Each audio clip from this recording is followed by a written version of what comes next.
Hujan membasahi malam Seoul, derasnya seolah ingin menenggelamkan dosa-dosa yang tersembunyi di balik gedung-gedung mewah itu. Di ruang bawah tanah sebuah hotel bintang 5, terdengar suara lelang, bukan untuk karya seni, bukan juga barang antik, tapi tubuh manusia. Nomor 17 masih gadis, usia 21, mahasiswa jurusan hukum, kulit putih dan tinggi semampai, penyerahan penuh, tanpa syarat, penawaran dimulai dari 100 juta won.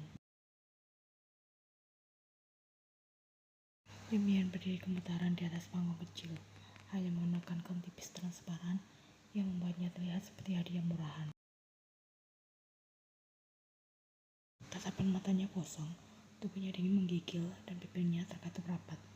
Ia yang berteriak ingin kabur, tapi lututnya lemas dan ucapan dari bibir-bibirnya tadi siang masih terngiang. Kalau kau tak mau, biar aku jual adikmu saja.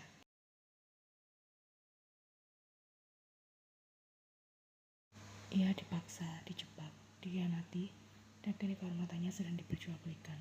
Tapi kemudian langkah itu datang.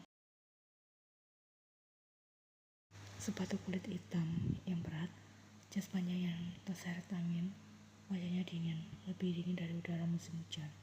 Pria itu tak bicara, ia hanya mengangkat tangan satu kali. 500 juta won, ucapnya, tanpa negosiasi. Ruangan langsung hening. Kim Tae-hyung, bisik seseorang pria parubaya di barisan depan. Apa dia gila? 500 miliar hanya untuk satu wanita.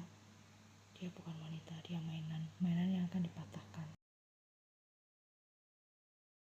Kim Tae-hyung, mafia paling ditakuti di Seoul, pemilik 37 rumah bordir bawah tanah, ratusan, diam-diam, dan senyum yang bisa lebih cepat dari peluru. Dan malam itu, dia membeli Lim Yen seutuhnya.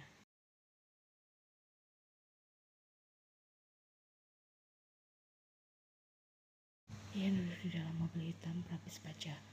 Tangan dan kakinya terikat, nafasnya tercekat ketika pria itu menoleh untuk pertama kali. Mata mereka bertemu. Mata Yen penuh ketakutan, sementara mata Tae-hyung kosong, datar, tapi liar. Dan perlahan jemari pria itu melepaskan jaketnya, mengeluarkan sesuatu yang membuat Yen gemetaran lebih keras. Sebuah dingin hitam mengkilat. Tanpa berkata apapun, Tae mengangkat itu dan melekatnya perlahan ke bibir Yen. Mulai sekarang, ucapnya pelan nyaris seperti bisikan. Kau milikku, tubuhmu, suaramu, nafasmu, semuanya. Jika kau melawan, pelurunya tidak akan sia-sia. Tubuh Yen langsung limbung. Nafasnya tercekat, mulutnya kaku dan pandangannya mulai buram. 1 detik kemudian, bos, dia pingsan, teriak asistenya. Tae hanya menatap tubuh gadis itu yang jatuh ke samping, pucat, basah oleh keringat dingin. Ia menyeringai, bagus. Dia harus belajar dari awal, cara bernafas, hanya dengan izinku. Dan malam itu, Lim Yen resmi menjadi tawanan pribadi Kim Tae-hyung. Di dunia yang tak mengenal kata cinta, hanya kuasa dan tubuh yang ditundukkan.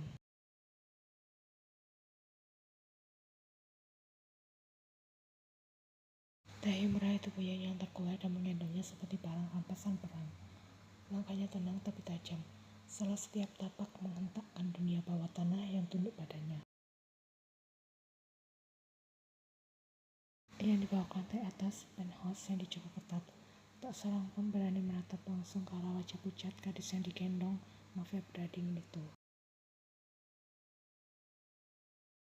Begitu pintu otomatis terbuka, aroma parfum mahal bercampur dengan bau vodka menyambut ruangan. Lampu temaram, perabatan serba hitam, satu tempat tidur king size bertirai Bluetooth. Ruangan itu bukan kamar, itu sangkar. Tae meletakkan Yen di atas ranjang dengan perlahan, bukan karena ia lembut, tapi karena ia ingin menikmati pemandangan. Sosok gadis yang lemah tak sadarkan diri, terluka tapi cantik, tak berdaya tapi akan segera dimilikinya. Ia duduk di pinggir ranjang, membuka kancing atas kemejanya, lalu menatap leher Ian yang basah oleh keringat. Taehyung menyentuh dagu gadis itu dan menyaringnya tipis.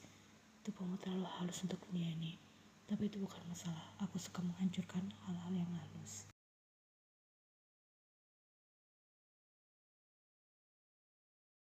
Ian membuka mata dengan nafas tersedat. Udara pertama yang ia hirup begitu dingin dan asing. Ia baru sadar sedang berbaring di ranjang empuk, hanya mengenakan pakaian dalam tipis. Jantungnya langsung berdetum. Ia bangkit, tapi tangannya terikat ke kepala ranjang dengan borgol logam. Kedua kaki juga dirantai dengan rantai lembut tapi kuat di tiang ranjang. Tidak, lepaskan aku, teriak Ian panik sambil menendang, tapi sia-sia. Taehyung berdiri di depan jendela, menghadap keluar kota yang bersinar. Ia sudah berpakaian rapi dan tubuhnya tegap serta bersikap tenang. Saat mendengar teriakan itu, ia tak menoleh. Ia hanya bicara dengan nada datar. Kau pingsan terlalu cepat, padahal aku belum menyentuhmu. Ian menahan ludah, napasnya memburu, dan pikirannya kabur. Ia menangis, matanya penuh teror. Apa kau akan... Taehyung akhirnya berbalik, tatapan tajamnya seperti pelatih. Kau milikku, Lim Ian. Aku tak perlu milikku.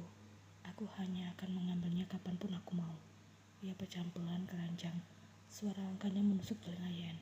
Tolong, aku mohon. Taehyung menconong ke tubuhnya. Wajahnya hanya sedengkal dari wajah Ian. Tangannya meraih rambut gadis itu, lalu menariknya pelan, membuat leher Ian menegang.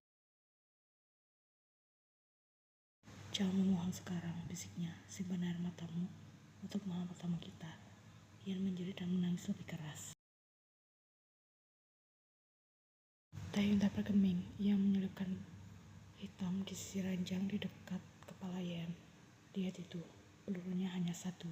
Jika kau benar-benar ingin, silakan tarik pelatuknya.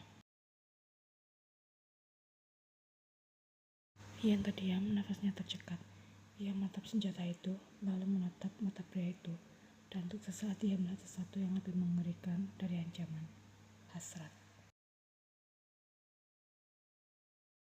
Hasrat untuk menguasai dan hasrat untuk menghancurkan. Mulai besok, ucap Taehyung sambil berdiri. Kau akan belajar bernafas, berjalan, bicara, bahkan tidur hanya dengan izinku. Aku akan membentukmu, dan sampai aku puas, kau tak akan punya kehidupan di luar tempat tidurku. Ian memejamkan mata dan malam kembali menelannya dalam ketakutan yang tak pernah ia kenal sebelumnya. Namun, bahkan dalam gelap pun, rasa takut tak memberinya kedamaian. Ranjang yang terlalu empuk, ruangan yang terlalu sunyi, dan bau parfum maskulin yang masih menempel di bantal, semuanya membuat tubuh Ian gemetaran tanpa henti.